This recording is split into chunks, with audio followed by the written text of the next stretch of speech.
All right, week one. Let's talk about argument as story.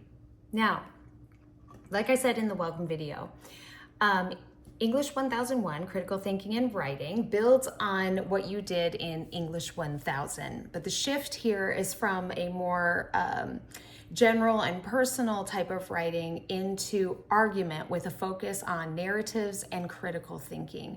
Anytime someone tries to persuade you of something, they are trying to persuade you to step into a particular story about the facts. That's the frame around our course here.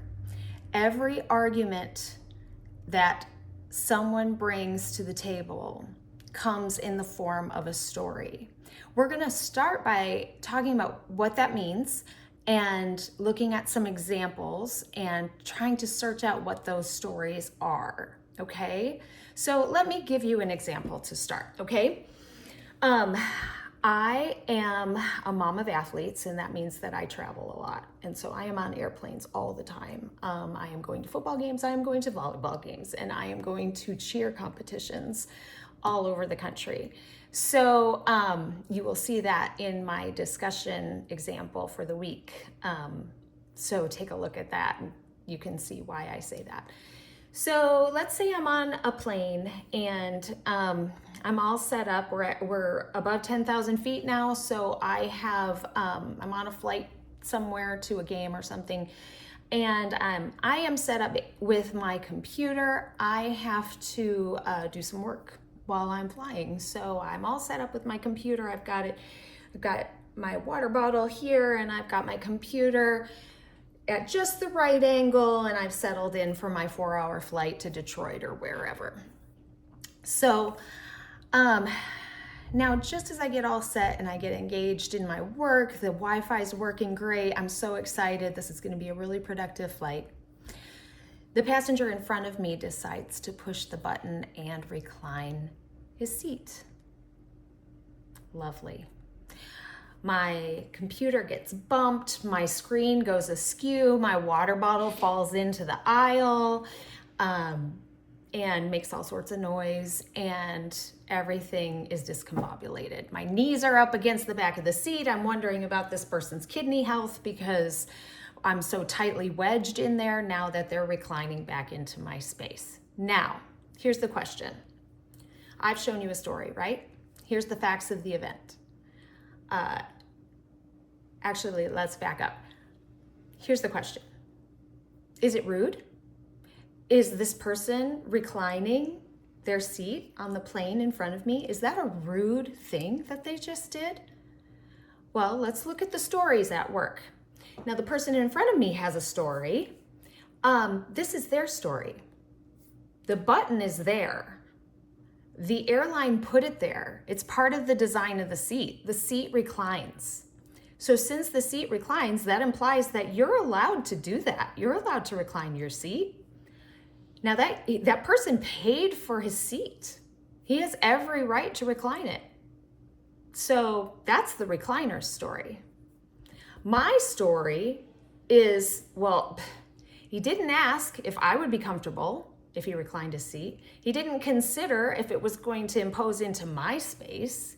And he transferred his discomfort onto me because now I'm uncomfortable. In this story, we have the same facts, okay? We have the same facts. We've got two passengers sitting one behind the other on a plane. One reclines the seat, the other one's having trouble with the positioning of the seat because of the way she's trying to set up her computer.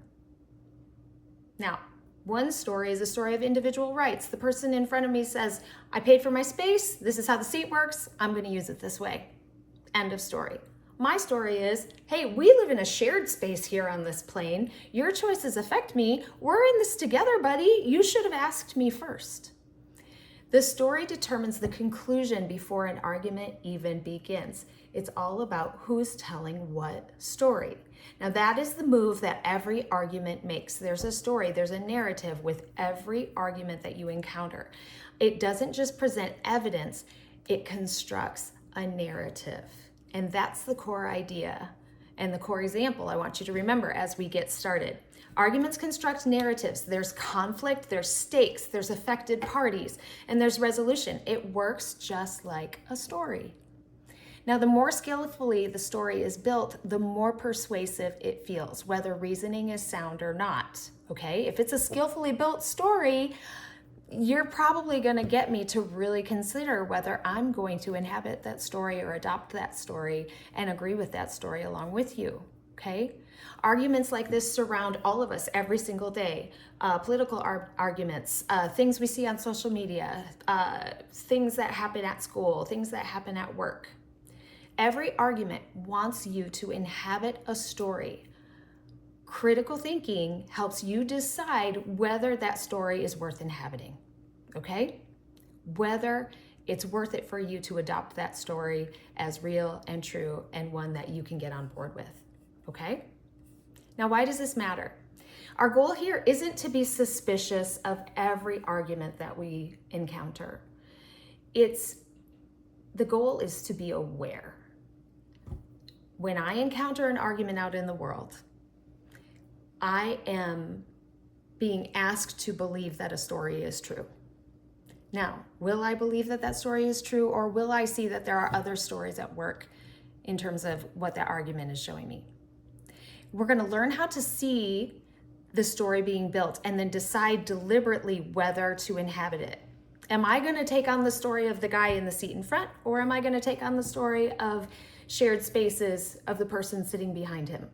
Which story is going to be more appealing? Which one can I get on board with? Now, as we go through the course, this frame is going to show up every week. We're introducing it this week. In week 2, we're going to talk more about what story is an argument that we see out in the world building and in the subsequent weeks, you'll see how this idea develops. In the syllabus, if you scroll all the way to the end, there's a list of the weeks, and you'll be able to see how all of them address this idea of argument as story.